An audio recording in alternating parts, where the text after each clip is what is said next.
episode is brought to you by Support the Mountains Herbal Parasite Cleanse. This formula targets the small and large intestinal tracts and larvae, the most broad-spectrum formula available today. 100% organic, formulated by Dr. Mikio Sankey, author of the Esoteric Acupuncture series. For 10% off your first bottle, visit shopyogahub.com and use the coupon code CLEANSE at checkout.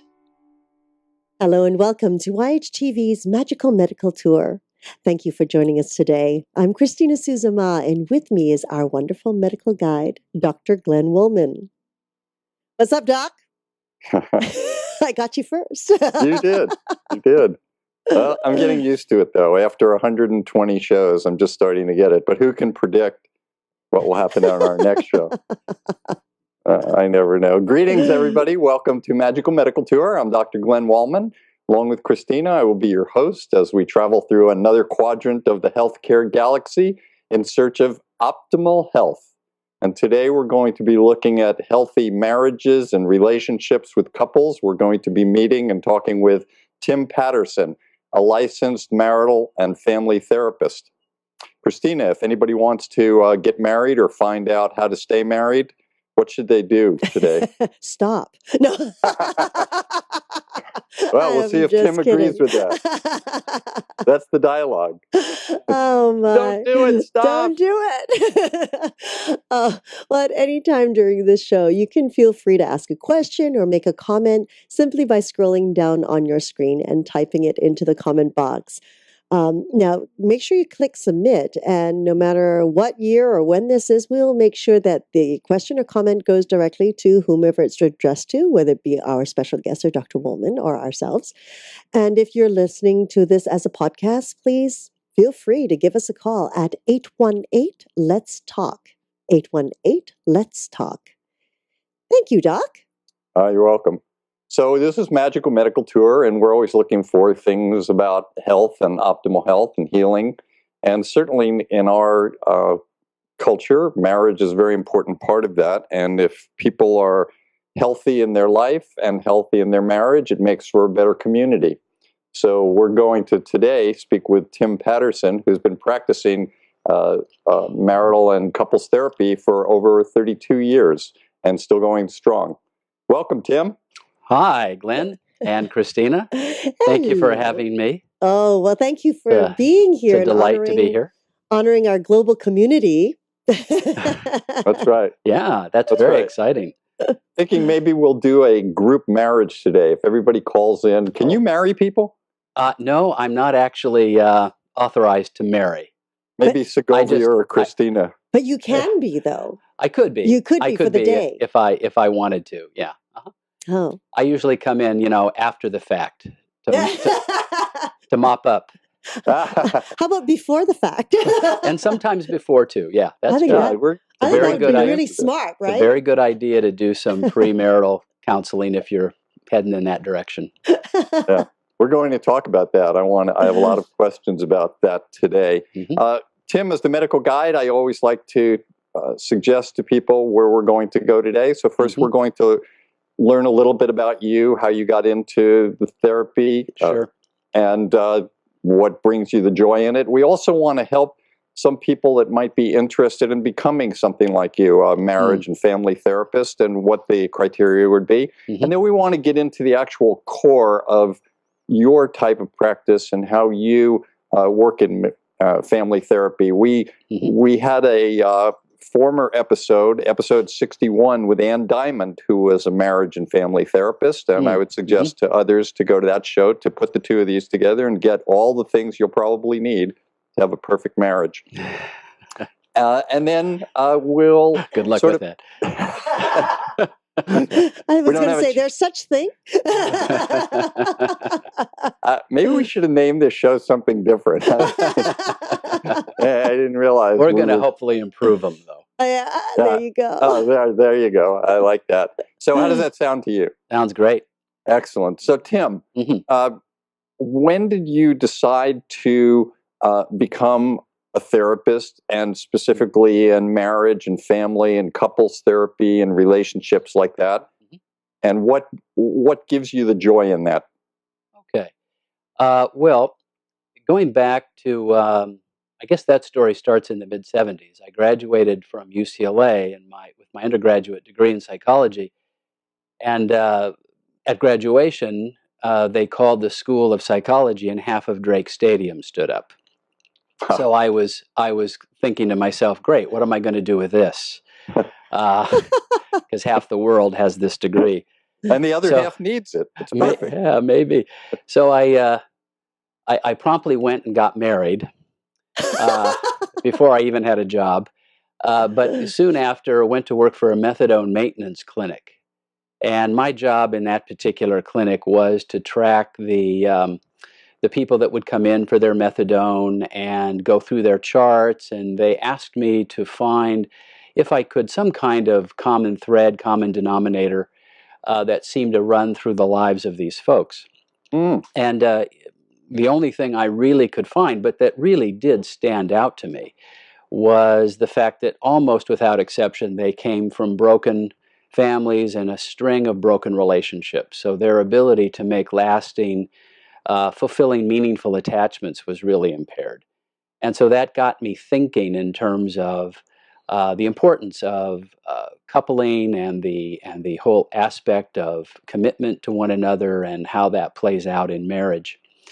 The thing, and I'll try and make this brief, but the thing that really turned it for me, though, part of my job was to collect data on all of these folks. And this is going to date me, but this goes all the way back to the days of punch cards.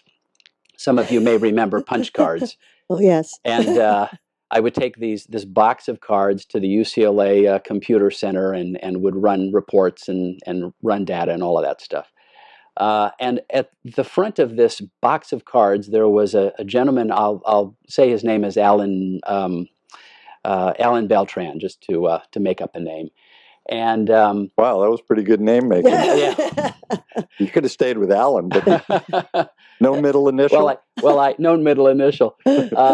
For some reason, no one while I was there came in with a last name that started with the letter A. So Mr. Beltran was the first card I would see every morning when I would take this information. And so I never met him, never talked to him, didn't know who he was, but every morning there his name was. So about 3/4 of the way through my time there, I got a call from one of the clinics, and telling me that you can take Mr. Beltran's card out. And I said, oh, well, he's finished, he's cleaned up his situation. Well, no, last night he put a bullet through his head. He killed himself.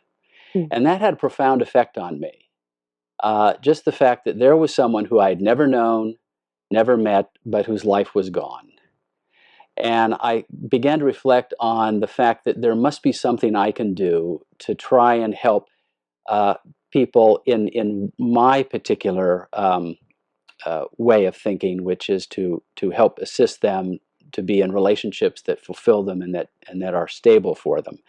And so that really kind of flipped the switch for me, and I decided to go into marriage and family therapy. That's interesting. Beautiful. Just as an aside for people, methadone was something that we used and still use to help people try and get off of heroin. That's right. I worked in a methadone clinic also when it was very early, maybe one of the first methadone clinics in the country. And it was kind of inspiring to me. In a way, I saw that heroin had no prejudice, no bigotry. There were people there of all race, creed, color, sex, orientations, everything. And it was very interesting. What made you go into family therapy from being in a drug clinic rather than drug counseling? Well, I never felt like I was really drawn or called to work in or with the substance abuse population. But there was a sense in which I knew a little something about marriage, and I felt more of a call, more of a draw to help couples try and work out, or families try and work out their differences and come to a place of better understanding and reconciliation when needed. And what sort of inspired me was the idea that this man, who knows what his life was like and the mistakes he made, and he would never know this, but wherever he may be out there in the cosmos, he is instrumental in helping one young man find a direction which my hope at least has been over these 30 some odd years has helped other people along their journey in life. That's great, actually. It's just a reminder. It's kind of a consistent reminder that no matter what we're going through in life, our life touches others. And is that your health tip? No, actually, I have a far more practical health tip for later on. Yeah. No, that's a great story, because everybody has the ability to teach somebody something or help somebody somewhere, and that was very inspiring. You know, thank you. Christina was bouncing a lot, I noticed. Well, you've hit a chord. Nice work. And it's still early. So I noticed that you've been married for about 37, 38 years. That's right. And you've been in practice for about 32 years. That's right. I wonder, does the marriage help your profession more, or does the profession help your marriage more? Oh, that's a great question. And I have to say, it's a open door that really influences both directions. Mm-hmm. There are times, quite frequently actually, when I'm working with a couple and I am struck with how truly fortunate I am.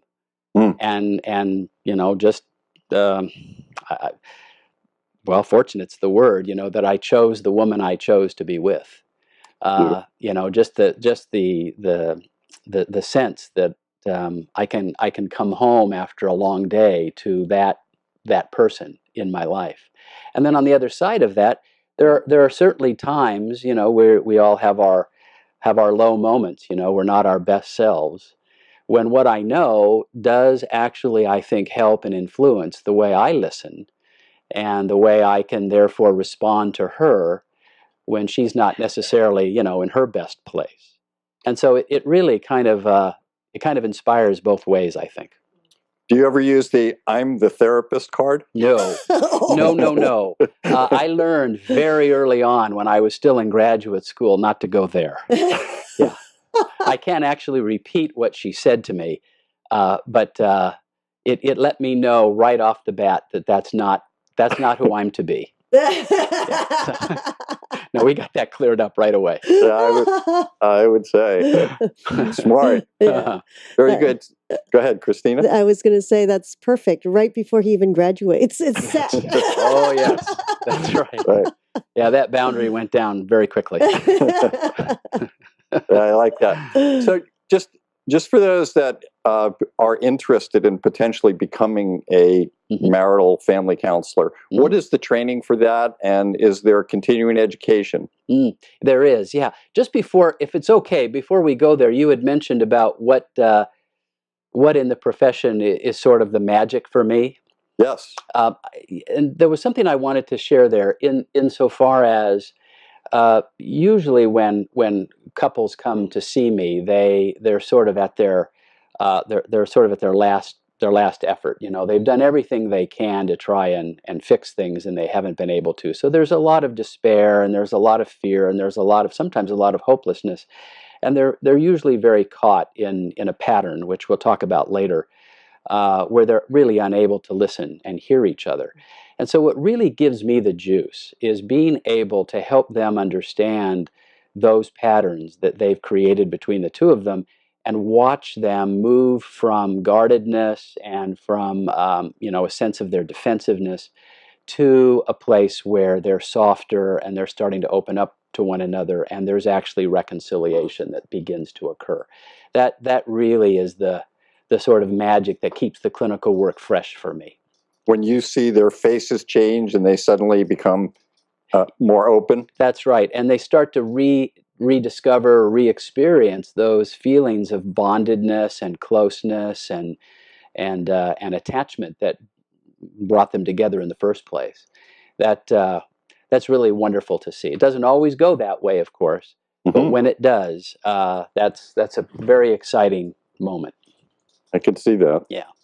So then, to your other question about the training process, yes, to be a marriage and family therapist in the state of California, and I believe this is true everywhere in the country, you need a master's degree in marriage and family therapy. And then that's usually a 2 to 3 year process, doing your academic work. There's often a practicum piece that gets put onto that too. So you start to do a little bit of clinical work under supervision, of course. And then when you finish your degree work, then you begin an internship. And that's where you need to accumulate, I think it's 3,000 hours of clinical work and supervisorial work. And that usually takes people, 2 to 3 years. It can be longer. And then once you have finished the internship, that's of course all under supervision by a licensed therapist. Then you sit for your exams. I believe there are 2 now these days, both written. And once you pass those, you can hang your shingle. Very nice. And is there continuing education like we have in medicine? Yes, there is. I'm happy to say. So every 2 years, your license needs to be renewed. And you have to have accumulated 36 hours of continuing education in order to renew your license. And there are certain requirements. 6 of those 36 units have to be in law and ethics. So every therapist, regardless of how long you've been practicing, mandatorily must take a course in law and ethics every 2 years. And then at the front end, you also need, as a mandatory requirement, I think it's a course in abuse, domestic violence and abuse. And there's one other one which I'm blanking out on. Not on pain management. We have that in pain management and elder abuse, things like that. And elder abuse, yeah. Well, if it comes back to you, bring it up. I will. We'll move forward.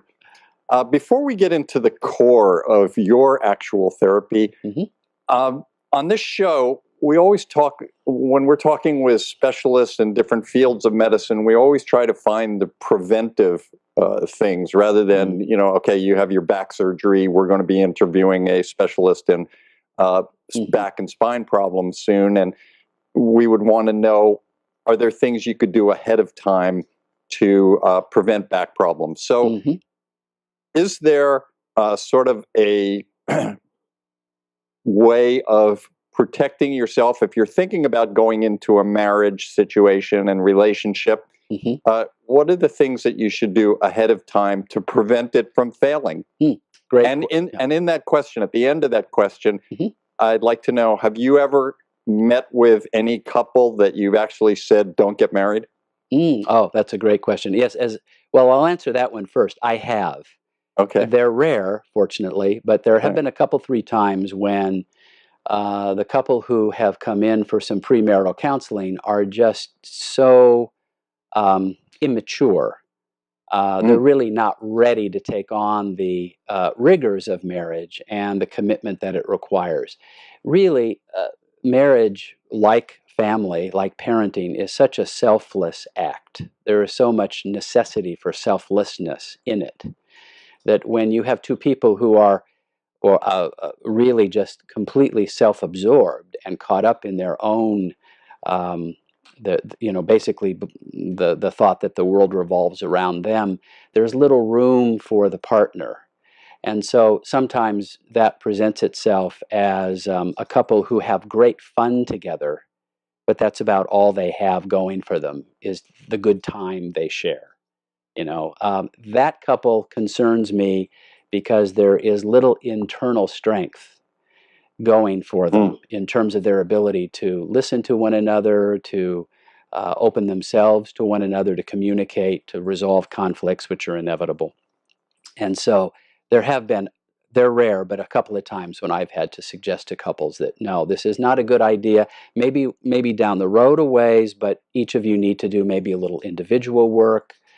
You need a little more time together to really get to know each other before you make this step. And so, yeah. But in terms of the first question, I think it's a great idea for couples to come in, and it kind of gets a little more into what we're going to talk about in a few moments. So one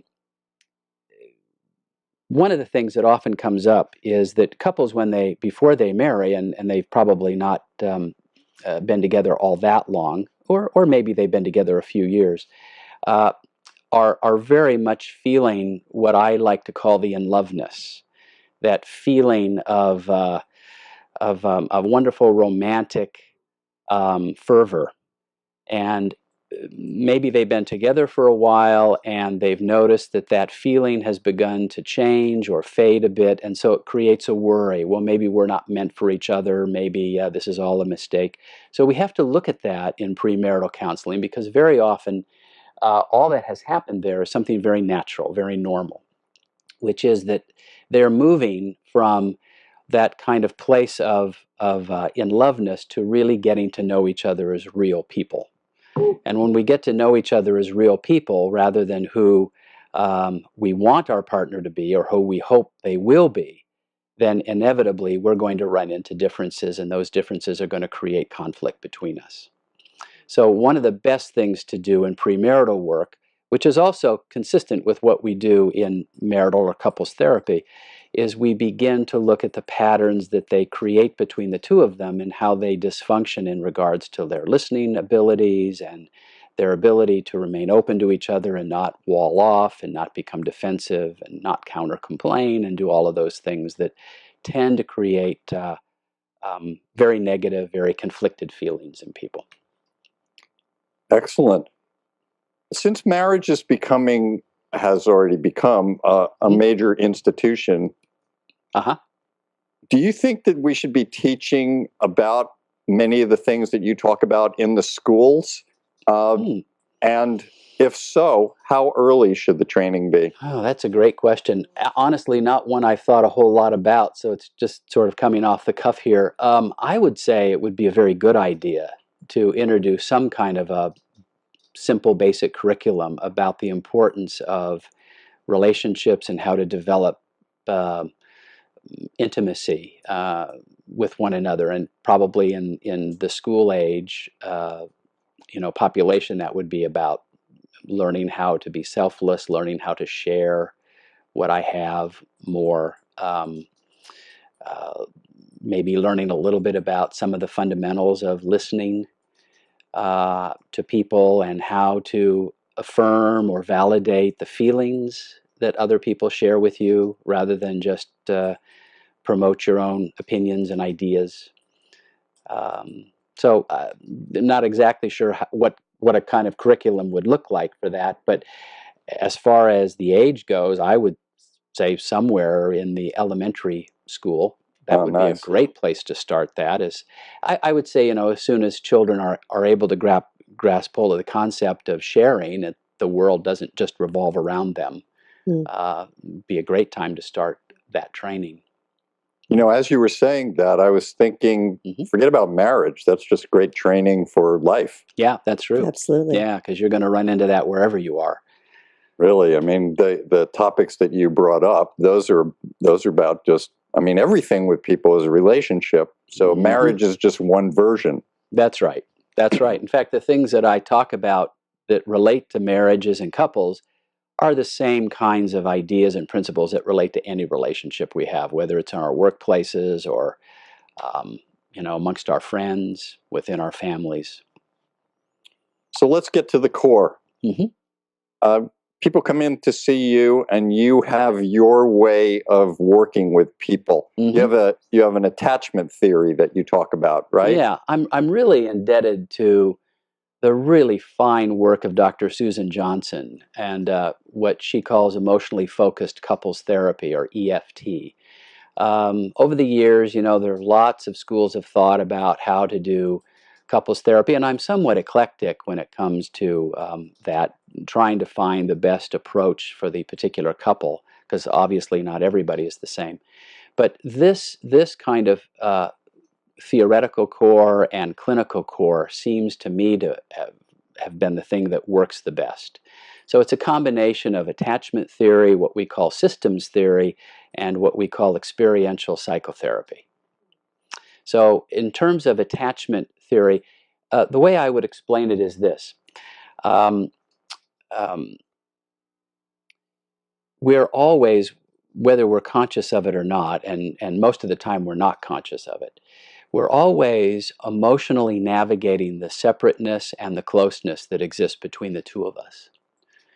And I like to use the analogy, in yoga practice and in meditation practices, breath is kind of central and key to a good practice. That's my very limited understanding. And it's kind of like that in couples as well. So if you have, let's see if I can use my hands here. If you have two people and they are always tied to one another's hip, that is to say that they're so close that they can't really think independently, they can't really act independently, then you have a relationship that looks sort of like this. It's as if you would be taking a breath in and not letting it out. And the result of that is that you'll collapse, you'll dysfunction. By the same token, if you're out here like this and you're separate from one another with very little or no connection emotionally, then it's like letting breath out but not taking another breath in. And the effect is the same. You'll collapse. So really the sort of key to a healthy, emotional, intimate tie or connection, attachment that people are seeking is this motion, where they are moving like the lungs, letting air in, letting air out, and that they can navigate this comfortably with one another. Oftentimes when couples are too close and personalities being different, usually one may be a little more dominant than another, over time you get something that kind of looks like this, which kind of works for a while because it's complementary, but eventually people begin to get tired of that, they begin to resent that, and it starts to fall apart on them. And sometimes people sort of have the motion, but they do this. You know, it's not smooth. There's no sort of easy rhythm to it. So they have these intense moments of togetherness and then these sort of ripping, intense moments of separation. And that leaves people feeling exhausted and often missed or not understood. So we try and do, couples come in, typically they have whatever the particular issues are. All couples have battlegrounds, issues that they tend to argue or have conflict about, that they have sort of repeating conflicts, variations on the same theme. And I usually find I tell couples, you know, it's not so much that we're going to focus on the issues. We're going to focus on the pattern that exists between the two of you that keep those issues alive, that prevent you from having this ability to move close and to be separate in a more smooth and rhythmic motion. And so that gets us then into the process of learning how to listen, learning how to put oneself to the side temporarily so that you can tune in, learning how to give necessary validation or affirmation, even when you're not necessarily in agreement with what your partner is thinking or what they're perceiving, so that people can really begin to hear one another. Oh, that was very good. I think we should mention to people that are listening to this podcast, rather than viewing it, it would be a good idea to see all those hand movements. Oh, that's true. Sorry. Yeah, that's good. No, it's very good. But so when you're starting this process with people, you have to, I'm assuming that you have to watch how they communicate first. That gives you your process and where you start learning. We talk about on Magical Medical Tour the 6 aspects of life, and one of them is patterns of behavior for each individual. But in this particular case, each individual is bringing their pattern of behavior, but they've now created a relationship pattern of behavior. That's right. That's right. And usually when couples come in, they come with the attitude that the problem is in my partner. You know, that they're hoping, whether they verbalize it or not, that the therapist will kind of get as quickly as they can the perception they hold that the partner is the problem and that we just need to fix the partner. And of course, that's sort of the first task of marital or couples therapy, is to dissuade them of that and to help them begin to realize that they both contribute, for positive and for ill, to the patterns or to the process of the relationship. So I often tell couples somewhere in the first couple of sessions, I don't, from my perspective, I don't see my client to be you, and I'll point to the husband. You're not the problem. And I don't see my client being you, pointing to the wife. You're not the problem. My client is the third person, the relationship that exists between the two of you. That's where the problem lies. Do you feel that the couples in their solipsistic attitude of thinking that it's all about them, they're not capable of realizing it's about what you just spoke of, that there is a relationship issue? Is that the way that you go about that? Yeah, I think that I think that they're not conscious of it, but when I point this out to couples, they always resonate with it. So it's something therapists call it the unthought known. I know that's a bizarre way of saying things, but it's very Zen-like. Yeah, it is, isn't it? But it's there. They know it, but they don't know that they know it until they hear it fed back to them, and then they resonate with it. But usually in their defensiveness, because people come in, most of the time they're hurt or they're anxious. And they're therefore in protective mode. They've become very defensive. They can only hear with a very narrow band is all that's getting in. And so this helps them to relax. It helps them to realize that it's going to be their mutual responsibility to make some changes in themselves so that they both will have to contribute to the solutions that they're finding. And usually people start to relax then, and they can settle into the work because they're not feeling quite so defensive. What happens when friction arises in a family? Well, typically, whatever the issue, like I said, it could be anything.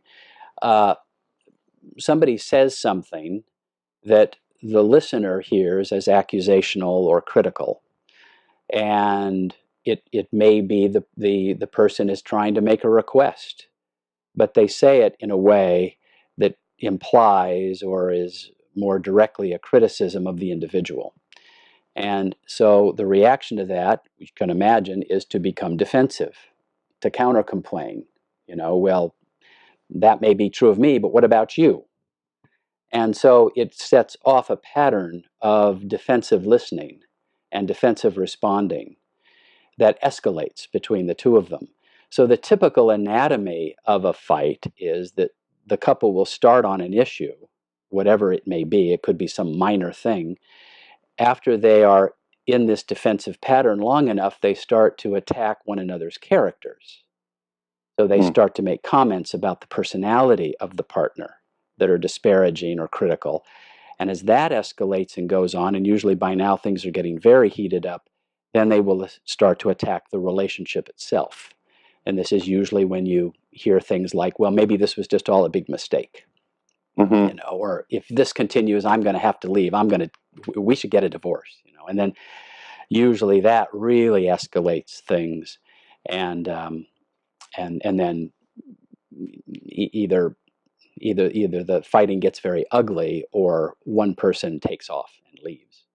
It would seem to me then that since it is couples, the person that's saying something needs to be aware of the way that they're saying it, so it doesn't sound aggressive or it doesn't sound attacking. And the person listening needs to hear it in the way that is just so that we can have a discussion, not an attack on me, and I have to respond to attack back. Yes, that's true, Glenn. On one level, it isn't sometimes what we say, it's how we say it that really accounts for a lot.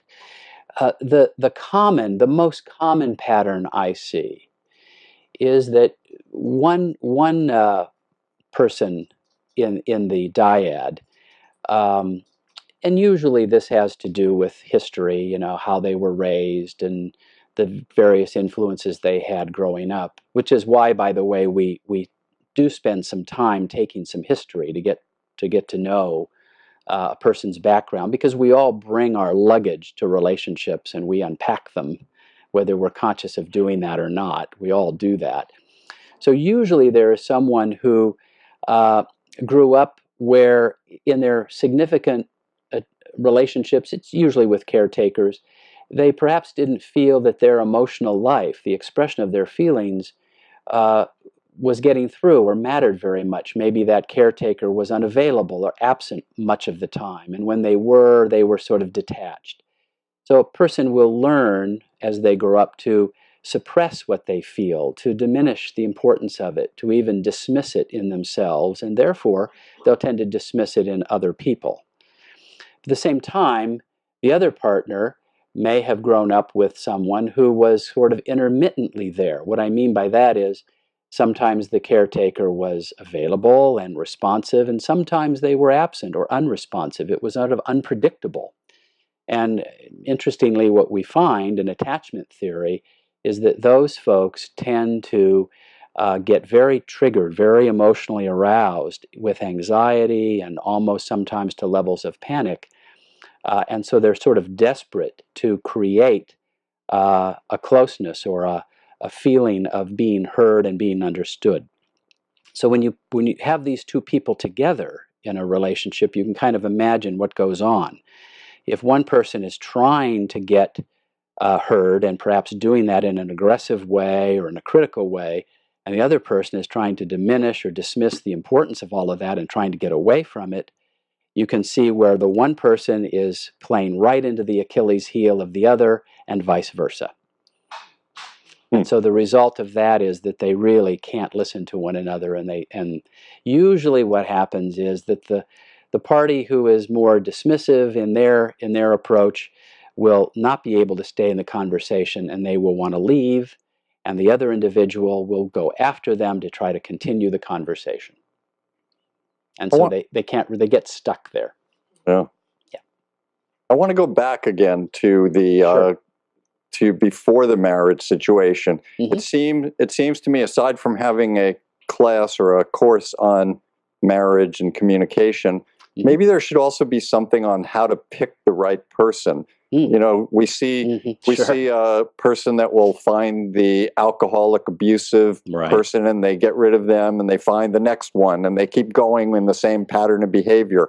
Or they find the person that this person is broken, and I can fix them. Do you ever end up speaking to one group of people, not both sexes, but one sex or the other, and say, this is how you should look for a mate, or this is what you should find? I know that we have all of these programs now online where you can write down all the things you're looking for. Oh, right, the characteristics or traits. Yeah, but maybe those are wrong. Well, they're not wrong in the sense that they operate on a certain level. But I think that on a deeper level, you're kind of hitting on something important there, Glenn, in that sometimes I will recommend, if a couple comes in, that the individual needs to do some therapy on themselves first before we can really do the couple's work. So I will sometimes refer that person to another therapist to start to do that individual work, because it isn't so much, I think, about selecting someone with the right criteria. It's more about knowing myself.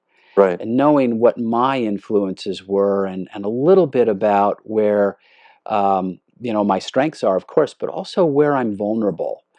And so that when I'm meeting somebody and I'm having all those strong initial sexual attracted wonderful feelings, emotional feelings that we have, I also have enough maturity to know that I don't really know this person yet. And I need to mark time with them in order to really get to know them on deeper levels. I think that's very, very important.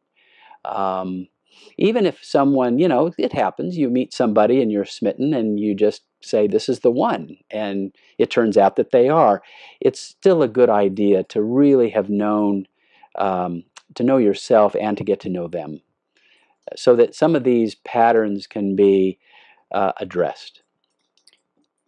Excellent. I want to find out a little bit about has marriage therapy changed in 50 years, and where will it be in the next 50 years? We've seen recently that there are 50 shades of gray, and we probably know that there are 100 shades of relationships.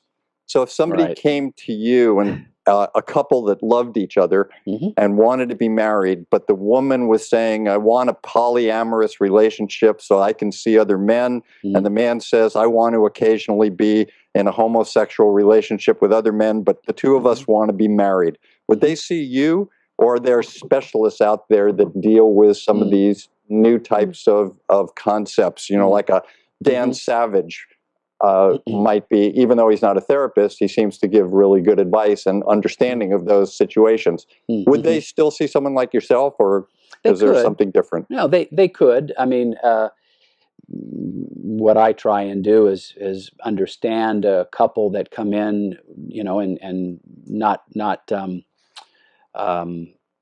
and what would the word be? Anticipate. It's not for me to tell them how they should be, you know, but rather take them where they are and help them to understand each other and what they particularly need from each other and from the relationship. I suspect that whatever the nature of their relationship, whatever they want it to be, these principles of attachment and how they form meaningful, trusting attachments would be at the core of that work. That they would need to have a good, healthy, mature understanding of one another. Certainly, and if it was going to be more of a relationship where other people were going to be intimately involved, that would, I would imagine, be especially important.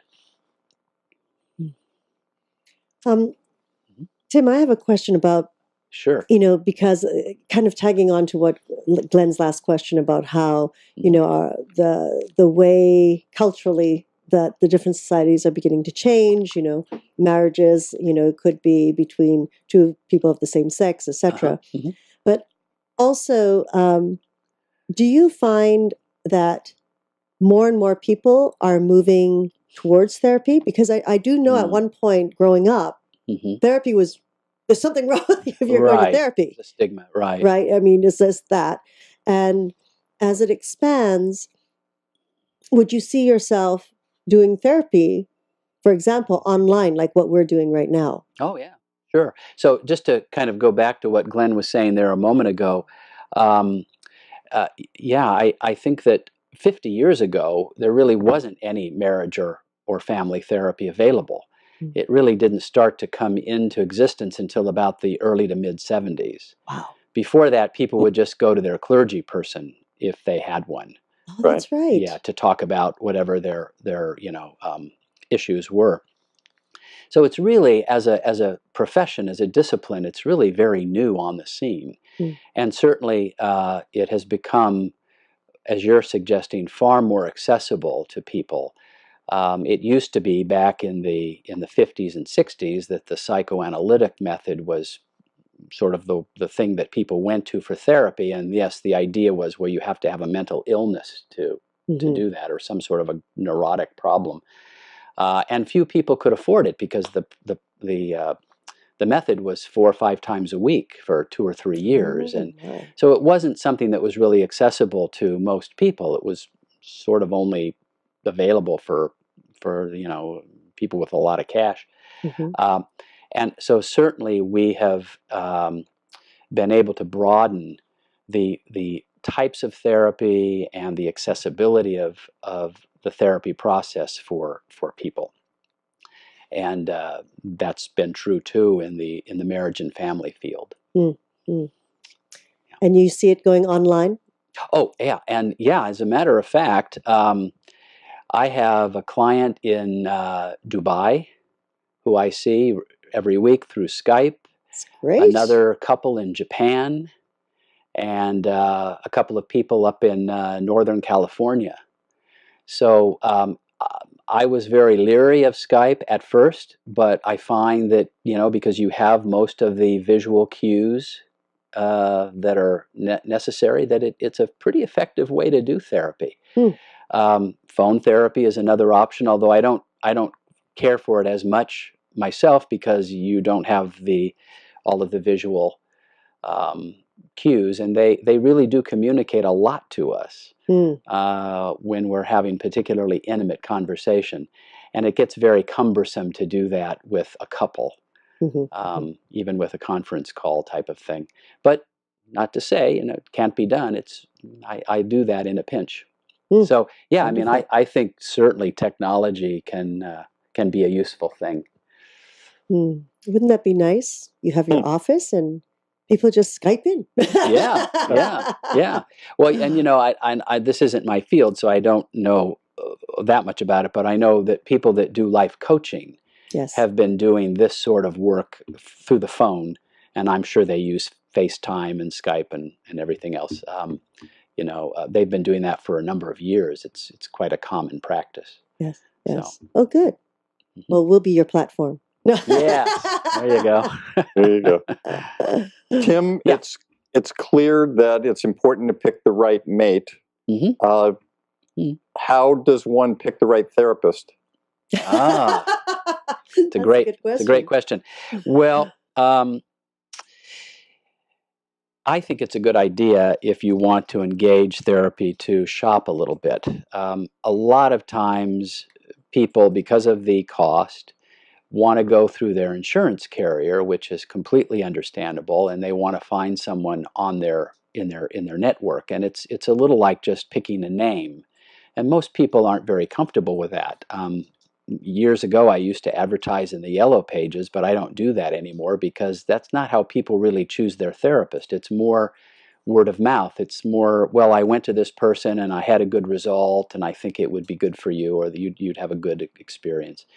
It happens more like that, I think, because of the nature of the relationship and just the intimacy involved in it. So I think what you probably want to do is find someone who you feel listens to you, someone who you feel safe with, someone who is willing to, of course, put themselves aside and tune into whatever the concerns are that you bring, and somebody who, well, I kind of mentioned it, somebody who's willing to listen to you and create a safe environment for you. In the studies that have been done about what affects real change in the therapy process, it's interesting that the therapist's orientation, their theoretical orientation, only accounts for about 15% of change. But the person of the therapist and the relationship that the therapist has with the client accounts for between 30 and 45% of the change. So it's a pretty significant piece there. Now, some people have very specific problems that tend to be treated more effectively with certain kinds of therapy. So, for instance, cognitive behavioral therapy is something that works very well with certain problems.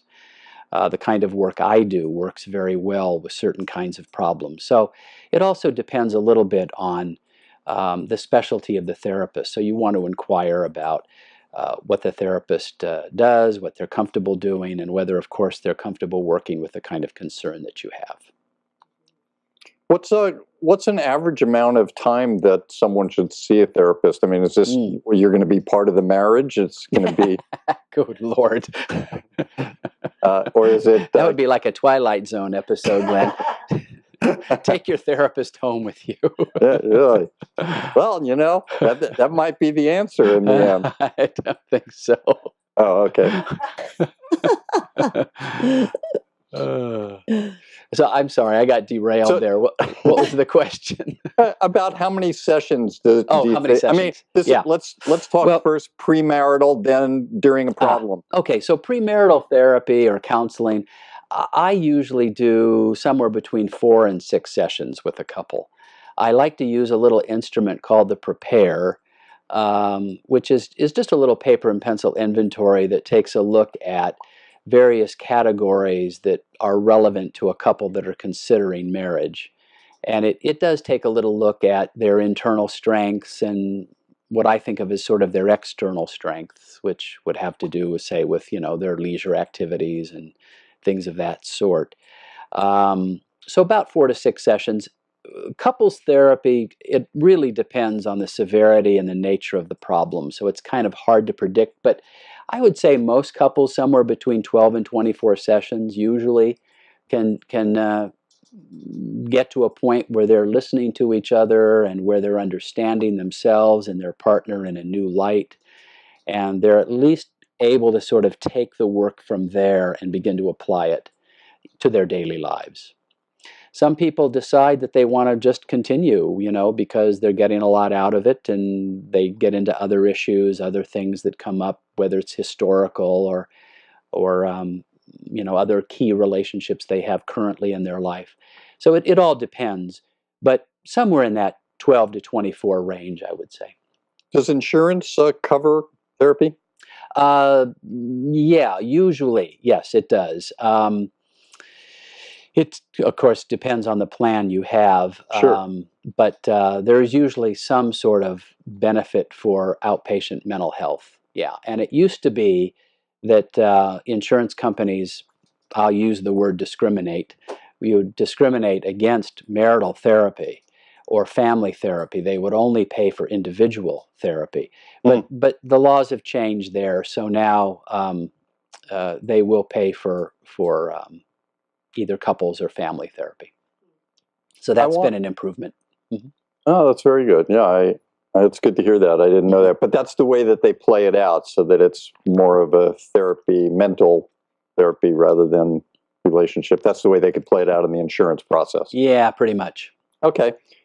So now we're talking about marriage and successful marriages, but we know that they're not all successful. Mm-hmm.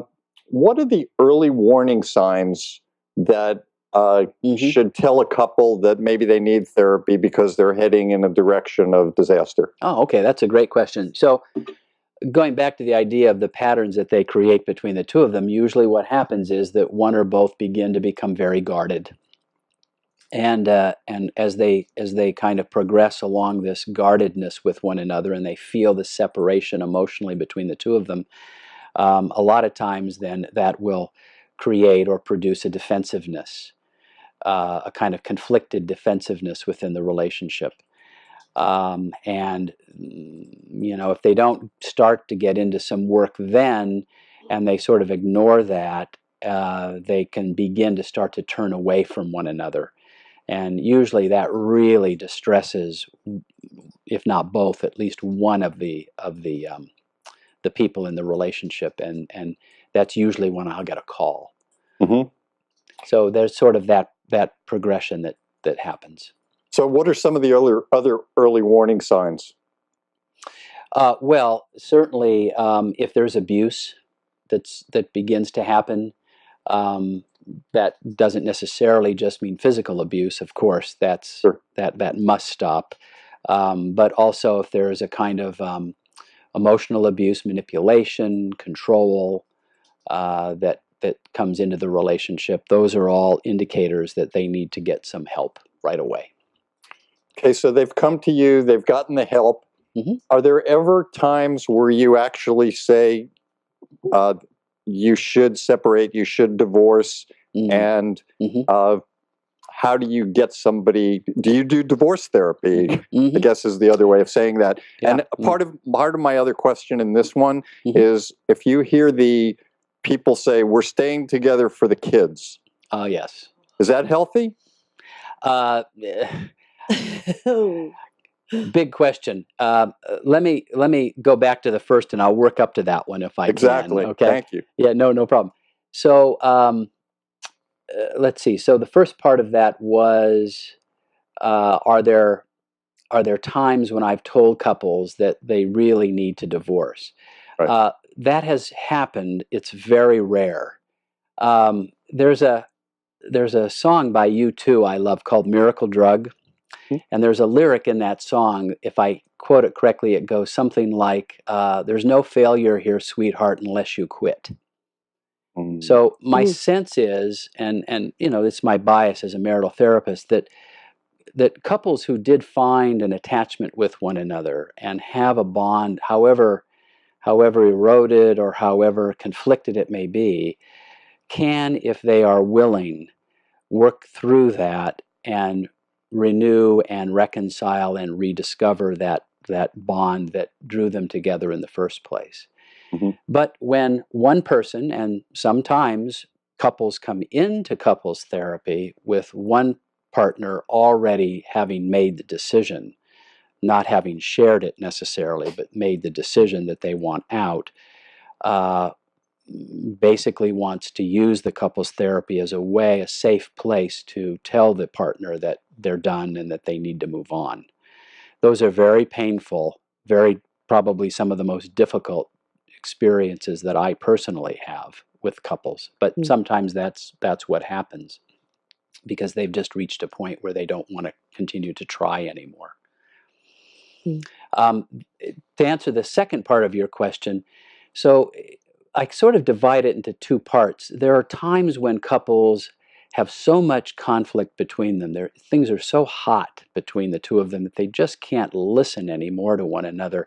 I will suggest that they look at a temporary separation, not necessarily to divorce, but in order to get to a place where they can calm down enough and make good use of the therapy and the things that they're learning in therapy.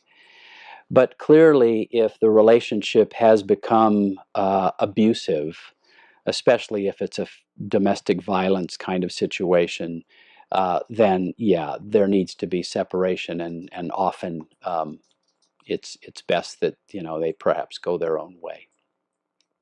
If that can't be corralled and changed. Okay, how about the kids? But the kids, yeah. So I was driving to work. This is about 4 or 5 years ago now, listening to a radio show, and it was on this subject. They were talking to adults who were calling in who came from divorced parents, and I guess they must have taken on my ride maybe 8 or 9 calls, and you got 8 or 9 different answers. So some people said, it was devastating. It was the worst thing that my parents could have done. I haven't recovered from it yet. Other people that called and said, it was the best thing they could have done. It was so miserable. I was so relieved when they divorced, and they got happier, and our family, was just a much better place. So you get everything in between.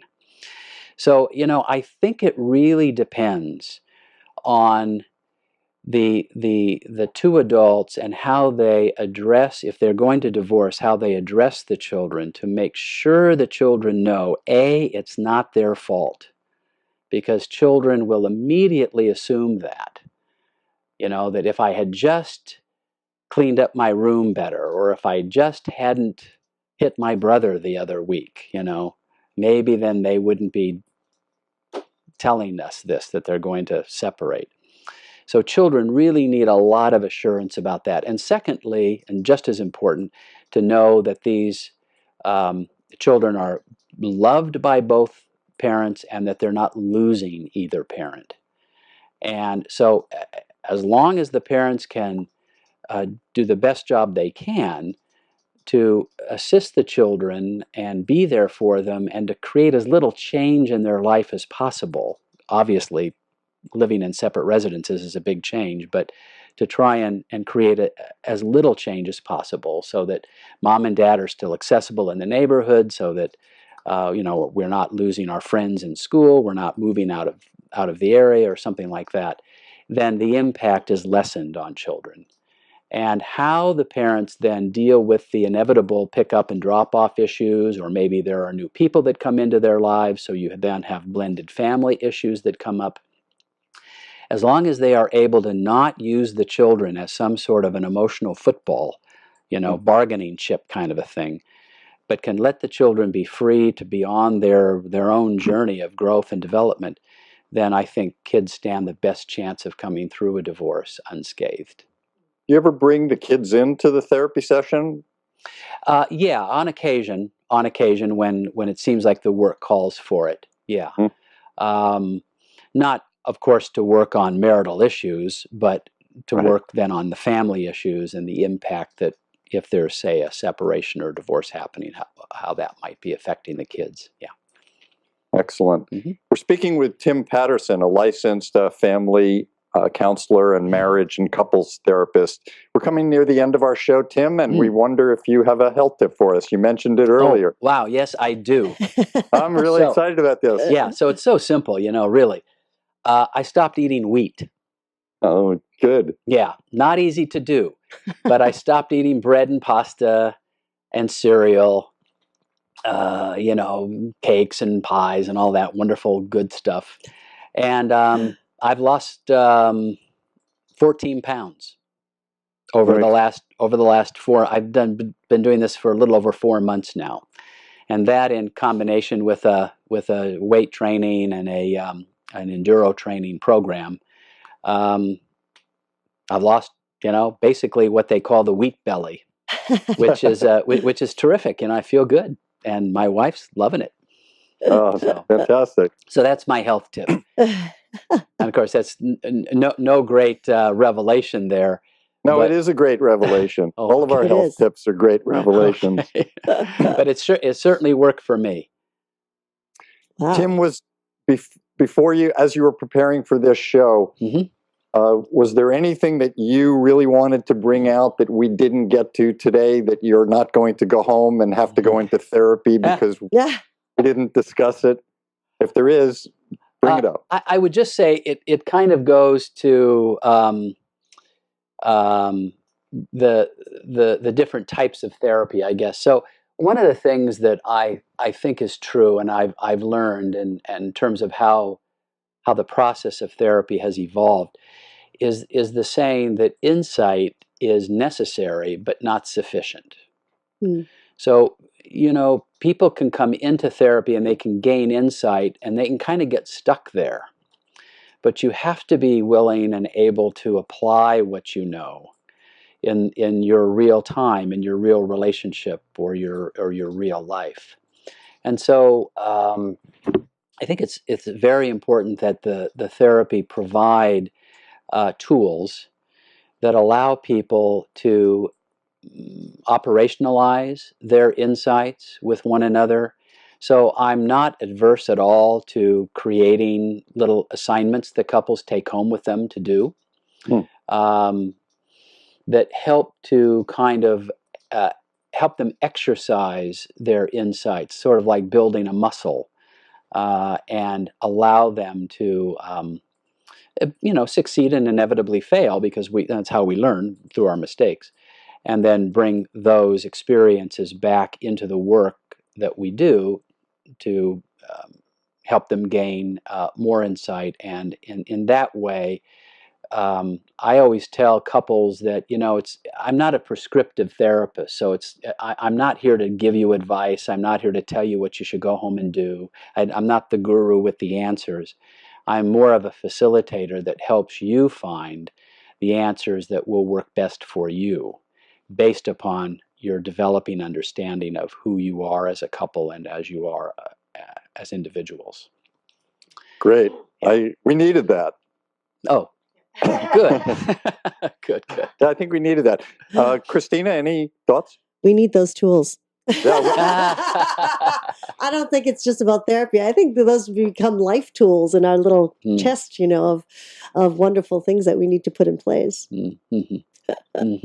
So we expect that from you, Mr. Patterson, a list of those tools. That we can all Can we put them on our website? Sure. I'll try. I'll tell you one little. Do I have 30 more seconds or so? Yes. I have 42 more seconds. Okay, 42 are now 41. So one of the things that I will, when a couple seems ready to do this, this is nothing more than building a little goodwill between the two of them. I'll ask them to list, maybe a dozen small, positive, and specific things that they would love to receive from their partner. So not something like, well, I wish they would care more, because that's so general, or I wish that they would put their dirty clothes in the hamper. That's sort of a dirty positive, it's kind of got a backhand in it. But something like, I would love it if they would bring me a fresh squeezed glass of orange juice in the morning, when I'm still in bed.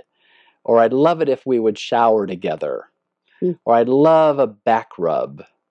Something small, positive, and specific. And they'll list these, maybe a dozen or so, and I'll ask them to post them. And every day, look at their partner's list, review it, even if they have it memorized, to just review it as a bit of a ritual, and then select something to do for their partner each day off their list. Very nice. And if more things are thought of, that's great. Then you just go to your list and you add it, and the partner will see it there the next day. So it's not something that necessarily cures what ails them, but it's a nice little way to start to generate goodwill between them, and that can help, believe it or not, how they listen to one another, and how they what I like to call holding their shape, how they hold their shape with each other when conflicts do arise. That was great. Although I must say that coming from Florida, fresh squeezed good orange juice does seem to cure everything. Yeah, I can believe that. Also, showering together, I think, would be in there. So, are you starting your list right now? Always Glenn? good.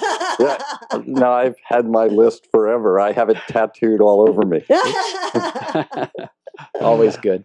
I'm really grateful to our very special guest, Tim Patterson, licensed family and marriage therapist, for sharing his wisdom and expertise and experience with us. I would also like to thank my teachers and my healers for keeping me on my journey. Thank you, Christina and Segovia and Yoga Hub, for allowing this platform to help people all over the world in terms of optimal health. And I look forward to getting together with everyone again on Magical Medical Tour, when we will experience and explore another quadrant of the healthcare galaxy. Until our next time and next meeting, thank you so much, Tim Patterson, and I wish you all optimal health. Well, thank you, Dr. Woolman. Thank you very much. It's been a pleasure.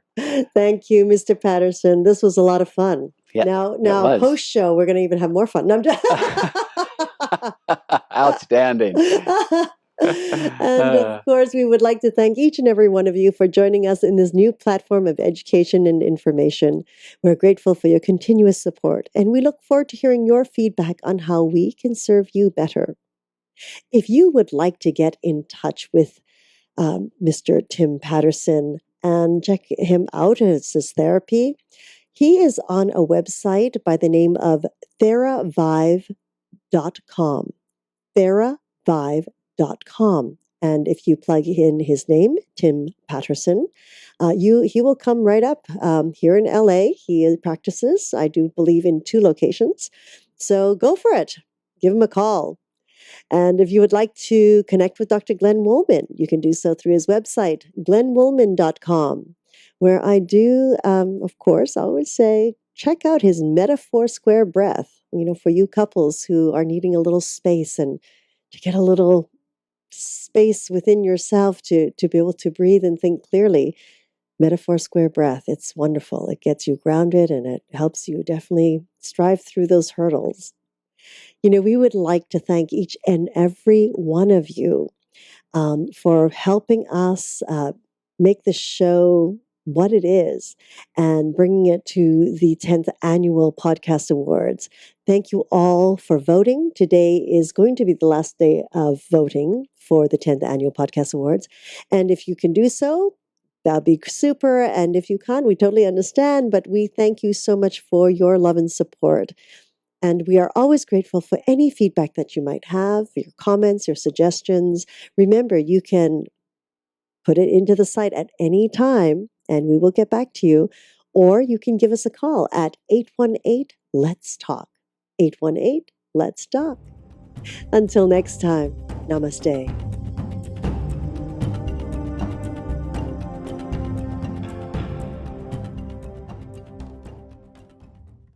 I've seen some parents who hold on to their child and they just wish that they could walk into a vet clinic and take the shot like we would give, an animal. And well, let me just say that there are doctors who assist their patients in this way, under the table and, against the law, but out of compassion. And of course, no one's going to come forward, because if they did, they would be guilty of assisting a suicide or whatever, a homicide. So, but we do know that this happens.